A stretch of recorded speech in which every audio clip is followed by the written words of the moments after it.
నమస్తే సర్కార్ India news కి స్వాగతం. రాష్ట్రంలో స్థానిక సంస్థల ఎన్నికలు రానున్న నేపథ్యంలో ఆసక్తికరమైన రాజకీయ చర్చ మొదలైంది. టీడీపీ, జనసేన, బీజేపీ కూటమిగా కొనసాగుతున్న నేపథ్యంలో స్థానిక సంస్థల ఎన్నికలలో ఏ పార్టీ ఎంత శాతం పోటీ చేస్తుంది అనే విషయాన్ని TDP working president Nara Lokesh చెప్పిన ఫార్ములా చర్చగా మారింది. 80% టీడీపీ, 15% జనసేన, 5% బీజేపీ స్థానిక సంస్థలలో పోటీ చేస్తాయని నారా లోకేష్ స్పష్టం చేయడంపై జనసేన పార్టీ కీలక నేత మంత్రి నాదెండ్ల మనోహర్ స్పందించడంతో తీవ్ర చర్చ మొదలైంది. నారా లోకేష్ చెప్పిన ఫార్ములా అమలవుతుందా? టీడీపీ శ్రేణుల స్పందనేంటి? జనసేన శ్రేణుల స్పందనేంటి? సర్కార్ ఇండియా న్యూస్ ప్రత్యేక వార్తా కథనాన్ని వీక్షించండి. నమస్తే, నేను మీ పెద్దవరపు సత్యనారాయణ. రాష్ట్రంలో స్థానిక సంస్థల ఎన్నికలు రానున్న నేపథ్యంలో ఒక ఆసక్తికరమైన రాజకీయ చర్చ మొదలైన నేపథ్యం. టీడీపీ వర్కింగ్ ప్రెసిడెంట్గా ఉన్నటువంటి నారా లోకేష్ గారు స్థానిక సంస్థల ఎన్నికల నేపథ్యంలో నారా లోకేష్ గారు మాట్లాడినటువంటి మాటలు ఇవాళ తీవ్ర చర్చనీయాంశంగా మారిన నేపథ్యం. ఇదే చర్చ కొనసాగుతున్న నేపథ్యం. స్థానిక సంస్థల ఎన్నికలలో 80% టీడీపీ పోటీ చేస్తుందని, 15% జనసేన పోటీ చేస్తుందని, 5% బీజేపీ పోటీ చేస్తుందని ఒక సమావేశంలో మాట్లాడిన నేపథ్యంలో ఈ చర్చ మొదలైన నేపథ్యం. ఈ మాట్లాడిన నారా లోకేష్ గారు మాట్లాడిన విషయం బయటికి వచ్చిన వెనువెంటనే జనసేన పార్టీ నుండి కీలక నేత నాదెండ్ల మనోహర్ గారు, మంత్రి కూడా అయినటువంటి నాదెండ్ల మనోహర్ గారు ఘాటుగానే స్పందించినట్లుగా మనం చెప్పుకోవచ్చు. గత 24 ఎన్నికల నేపథ్యంలో జనసేన పార్టీ రాష్ట్రంలో బలమైన పార్టీగా ఉండి కూడా వైసీపీ పార్టీని ఓడించే నిమిత్తం, వైసీపీ పార్టీకి ఓటును చీలనివ్వకుండా ఉండే నిమిత్తం జనసేన పార్టీ బలంగా ఉండి కూడా తగ్గి కూటమి ధర్మం కోసం మేము తగ్గి ఉన్నామే తప్ప వేరేది ఏమీ కాదు అనే విధంగా నాదెండ్ల మనోహర్ గారు స్పష్టం చేసిన పరిస్థితి ఉన్న నేపథ్యం. నాదెండ్ల మనోహర్ గారు స్పందించిన వెంటనే ఈ చర్చ తీవ్రతరం అయిన నేపథ్యం, తీవ్ర చర్చగా మారిన నేపథ్యం. అయితే స్థానిక సంస్థల ఎన్నికల విషయానికి వచ్చే వరకు జనసేన నుండి స్పందన కావచ్చు, టీడీపీ నుంచి నారా లోకేష్ గారు చెప్పినటువంటి ఫార్ములా కావచ్చు, ఇది ఏ విధంగా వెళ్తుందనేది ఇవాళ ఒక చర్చగా మారిన నేపథ్యం. టీడీపీ శ్రేణుల నుంచి వారి వైపు నుంచి కొంతమంది వారి వైపు నుంచి సమర్థించుకుంటున్న పరిస్థితి కనపడతా ఉంటే, జనసేన నుండి కూడా జనసేన శ్రేణులు వారి వైపు నుంచి వారి వర్షన్ని సమర్థించుకుంటున్న పరిస్థితి కనపడతా ఉన్న నేపథ్యం. అయితే ఈ లేచినటువంటి రాజకీయ రచ్చ అధినేతలు కూర్చొని దీన్ని సర్దుబాటు చేసుకునే అవకాశం ఉందా? లేదు నారా లోకేష్ గారు చెప్పిన ఫార్ములా కొనసాగే అవకాశం ఉందా? లేదు ఈ 24 నుండి ఒకటే మాటగా ఒకటే బాటగా కొనసాగుతున్నటువంటి అధినేతలు పవన్ కళ్యాణ్ గారు కావచ్చు, చంద్రబాబు నాయుడు గారు కావచ్చు, ఒకటే మాట మీద ఒకటే బాట మీద నడుస్తున్న నేపథ్యంలో వీరిరువురు కూర్చొని స్థానిక సంస్థల ఎన్నికలు దగ్గరయ్యి అవుతున్న నేపథ్యంలో కూర్చొని మాట్లాడుకొని సమన్వయం చేసుకునే అవకాశం ఏమన్నా ఉందా? ఏ విధమైన బాణీలో వెళ్తారు, ఈ రాజకీయ రచ్చకు ఏ విధంగా పరిష్కారాన్ని చూపిస్తారు అనేది వేచి చూడాల్సిన పరిస్థితి ఉన్న నేపథ్యం. అయితే ఇవాళ టీడీపీ నుండి కూడా నారా లోకేష్ గారు మాట్లాడినటువంటి మాటలను సమర్థిస్తున్న పరిస్థితి కనపడుతూ ఉంది. టీడీపీ స్థాపితం నుండి కూడా ఆ పార్టీలో పనిచేస్తున్నటువంటి సీనియర్ కార్యకర్తల నుండి వస్తున్న మాట ఏంటి అంటే, 44 సంవత్సరాలు కలిగిన చరిత్ర కలిగినటువంటి టీడీపీ పార్టీ 135 అసెంబ్లీ స్థానాలను గెలిచినటువంటి, మొన్న 24 ఎన్నికల్లో గెలిచినటువంటి టీడీపీ పార్టీ 1 కోటి మందికి పైగా సభ్యత్వం కలిగినటువంటి పార్టీ, ఒక సుదీర్ఘమైన రాజకీయ పార్టీ, ఒక బలమైన రాజకీయ పార్టీ. ప్రతి నియోజకవర్గంలో కూడా బలమైన కార్యకర్తలు, బలమైన నాయకులు ప్రతి నియోజకవర్గం నుంచి పోటీ చేసి గెలుపు ఓటములను చూస్తున్నటువంటి పార్టీ. ఇది ఒక ప్రజా ప్రభంజనం కలిగినటువంటి పార్టీ, ప్రజా బలం కలిగినటువంటి పార్టీ.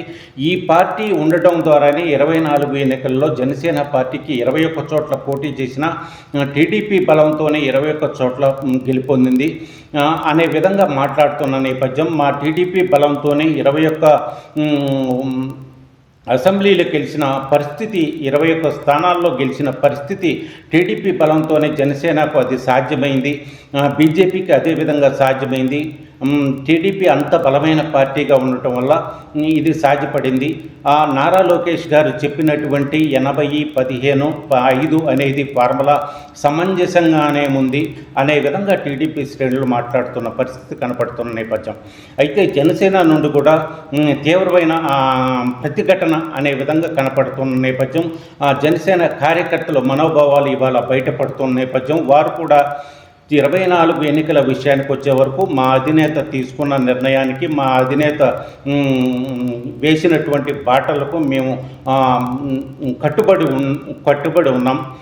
మేము 24 ఎన్నికలలో వైసీపీ పార్టీని ఓడించే నిమిత్తం, ఓటు చీలకుండా ఉండే నిమిత్తం, కూటమి ధర్మానికి కట్టుబడి ఉండే నిమిత్తం మేము బలమైన పార్టీగా ఉండి, రాష్ట్రంలో బలమైన పార్టీగా ఉండి మేము తగ్గి ఉండటం జరిగింది తప్ప వేరే ఏమి లేదు అనే విధంగా నాదెండ్ల మనోహర్ గారే స్పష్టం చేసిన పరిస్థితి ఉంది. అదేవిధంగా పార్టీ శ్రేణులు కూడా కింది స్థాయి, మండల స్థాయి కావచ్చు, నియోజకవర్గ స్థాయి కావచ్చు, జిల్లా స్థాయి నాయకులు కూడా ఇదే మాటను మాట్లాడుతున్న పరిస్థితి ఉన్న నేపథ్యం. రాష్ట్రంలో జనసేన పార్టీ గతంలో కంటే ఇప్పుడు బాగా పుంజుకున్న నేపథ్యం. ప్రతి నియోజకవర్గంలో కూడా పార్టీ బలంగానే ఉంది అనే విధంగా ప్రతి నియోజకవర్గంలో కూడా ప్రతి మండల స్థాయి, గ్రామ స్థాయిలో కూడా జనసేన పార్టీ పుంజుకున్న నేపథ్యంలో ఈ ఫార్ములా అనేది ఏ విధంగా సమంజసం అనే విధంగా మాట్లాడుతున్న పరిస్థితి జనసేన నుండి వినపడుతున్న పరిస్థితి. మేము కేవలం కూటమి ధర్మానికి, వైసీపీని ఓడించడం కోసమే 24 ఎన్నికల్లో తగ్గి ఉన్నాం తప్ప వేరేదేమీ కాదు. ఈ పార్టీ బలంగా ఉండి కూడా మా నాయకుడు మాటకు గౌరవం ఇచ్చి ఆ విధంగా మేము కార్యకర్తలను పనిచేశాం. అదేవిధంగా కూటమిని గెలిపించడం కోసం మేము మూల స్తంభాలుగా నిలబడ్డాం అనే విధంగా జనసేన పార్టీ నుండి మాటలు వినపడుతున్న నేపథ్యం. అయితే జనసేన మేము సహనాన్ని వహించాం, మేము తగ్గి ఉన్నాం, మేము కూటమి ధర్మాన్ని పాటించాం. వైసీపీని ఓడించడం కోసమే మేము తగ్గడం జరిగింది తప్ప మాకు బలం లేక కాదు అనే విధంగా వీరు మాట్లాడుతున్న పరిస్థితి. జనసేనకు మేము ఉండబట్టి 21 స్థానాలు వచ్చినాయి అనే విధంగా టీడీపీ మాట్లాడుతున్న పరిస్థితి ఉన్న నేపథ్యం. టీడీపీ శ్రేణులు మాట్లాడుతున్న పరిస్థితి ఉన్న నేపథ్యం. రాష్ట్రంలో బలమైన పార్టీగా ఉన్న మేము జనసేన పార్టీకి వెన్నుదన్నుగా ఉండి జనసేనను గెలిపించడంలో కూడా మా పార్టీయే కృషి చేసిందనే విధంగా టీడీపీ వారు మాట్లాడుతున్న పరిస్థితి ఉన్న నేపథ్యం. అయితే స్థానిక సంస్థల ఎన్నికల విషయానికి వచ్చే వరకు ఎవరి వర్షన్ వారు చెప్తున్నా కానీ ఎవరి వైపు నుంచి, టీడీపీ వైపు నుంచి చరిత్ర కలిగిన పార్టీ అని, 44 సంవత్సరాల చరిత్ర కలిగిన పార్టీ అని, 1 కోటి మంది సభ్యత్వం ఉన్నటువంటి పార్టీ అని, 135 స్థానాలు మొన్న 24 ఎన్నికల్లో గెలిచినటువంటి పార్టీ అని చెప్తున్న నేపథ్యంలో జనసేన కూడా మేము బలమైన పార్టీగా ఉన్నాం, రాష్ట్రంలో బలమైన పార్టీగా కొనసాగుతున్నాం. గతంలో కంటే జనసేన ఇవాళ మండల స్థాయి నుంచి, గ్రామ స్థాయి నుండి కూడా ఇవాళ బలమైన పార్టీగా ఉన్నాం అనే విధంగా చెప్తున్న నేపథ్యం. అయితే జనసేన వారు మాట్లాడుతున్న నేపథ్యం, మాకు బలమున్న ప్రతి చోట కూడా మేము నిలబడటం అనేది జరుగుతుంది అనే విధంగా మాట్లాడుతున్న పరిస్థితి ఉన్న నేపథ్యం. అయితే రేపు స్థానిక సంస్థల ఎన్నికలు వచ్చే సమయానికి అధినేతలు కూర్చొని సమన్వయం చేసుకునే అవకాశం ఉందా, ఈ 80-15-5 అనే విషయాన్ని చర్చించుకొని ఇంకా మార్పులు చేర్పులు చేసుకునే అవకాశం ఉందా, ఏ విధంగా ముందుకెళ్తారు, ఈ రాజకీయ చర్చ ఎంతవరకు కొనసాగుతుంది, ఎంతవరకు ముందుకెళ్తుంది, అధినేతలు కూర్చొని మాట్లాడుకునేంతవరకే ఈ చర్చ కొనసాగుతుందా, అధినేతలు కూర్చుంటే ఈ సమస్యకు పరిష్కారం అవుతుందా అనే విధంగా అనేక ప్రశ్నలు తలెత్తుతున్న నేపథ్యం. రాబోయే రోజుల్లో స్థానిక సంస్థల ఎన్నికలు కూడా సిద్ధమవుతా ఉన్నాం. ఈ కోణం నుంచి మనం చూసినప్పుడు ప్రతి ఒక్కరికి ఒక అవకాశం కల్పించే విధంగా, ఎక్కడైతే స్థానికంగా నాయకత్వం ఉందో ఆ నాయకత్వాన్ని బలోపేతం చేసే విధంగా ఇక్కడ ఒక మాట మాత్రమే మీకు మీ దృష్టికి తీసుకొస్తున్నాను. ఎందుకంటే ఉదయం నుంచి చాలామంది నన్ను ఫోన్లు చేసి అడిగారు, ఒక పత్రిక వార్తలు వచ్చినాయని, వివిధ మాధ్యమాల్లో కానివ్వండి, పత్రికల్లో వచ్చిన విషయం కానివ్వండి. పవన్ కళ్యాణ్ గారు రాష్ట్ర ప్రజలను దృష్టిలో పెట్టుకుని సార్వత్రిక ఎన్నికలప్పుడు అవసరమైతే మనం తగ్గుదాం, ఏ ప్రాంతంలో మన అభ్యర్థులు ఉన్నారో పార్లమెంట్లో కానివ్వండి, శాసనసభలో కానివ్వండి, వాళ్ళందరికీ కూడా పోటీ చేసే అవకాశం ప్రతి ఒక్కరికి ఈ సందర్భంలో కల్పించలేకపోతామేమో. కానీ రాబోయే రోజుల్లో పార్టీని బలోపేతం చేసుకుంటూ ముందుకెళ్దాం. 2024లో జరిగిన ఎన్నికలు మాత్రం ఓటు చీలనివ్వం అనే మాట ఆయన ఇచ్చినందుకు దాన్ని గౌరవించుకుంటూ ఎక్కడ కూడా పొరపాటు లేకుండా ఆయన నిలబడ్డారు. సో కూటమిలో మేము 4 అడుగులు వెనకేసినా కూడా అది కూటమిలు బలపరచడానికి ఎన్డీఏ భాగస్వాములుగా మేము ఒక బాధ్యతతోటి ముందుకెళ్ళాం తప్ప అది ఈ రోజున కూడా స్థానిక సంస్థల్లో అదే రీతిలో ముందుకెళ్తున్నాను అనుకోవడం అది పొరపాటు. కాబట్టి జనసేన పార్టీలో ఉన్న మా నాయకులు కార్యకర్తలు వివిధ ప్రాంతాల్లో మేము పర్యటించినప్పుడు వాళ్ళందరికీ కూడా రాబోయే రోజుల్లో కూడా మీకు పోటీ చేసే అవకాశం కల్పించడానికి కోసం తప్పకుండా మీ నాయకత్వం బలోపేతం అయ్యేటట్టు మీరు క్షేత్రస్థాయిలో పర్యటించండి, నిలబడండి. పవన్ కళ్యాణ్ గారు కోరేది కూడా ఒకటే, యువత ముందుకు రావాలి, మహిళలు ముందుకు రావాలి, రాజకీయంగా అందరికీ మనం చక్కటి అవకాశం కల్పించాలి. అటువంటి అద్భుతమైన ఒక వేదిక కష్టపడి జనసేన పార్టీ నిర్మాణం చేసినప్పటి నుంచి కూడా ప్రజల పక్షాన్ని నిలబడి పోరాటం చేస్తూనే ఉన్నారు.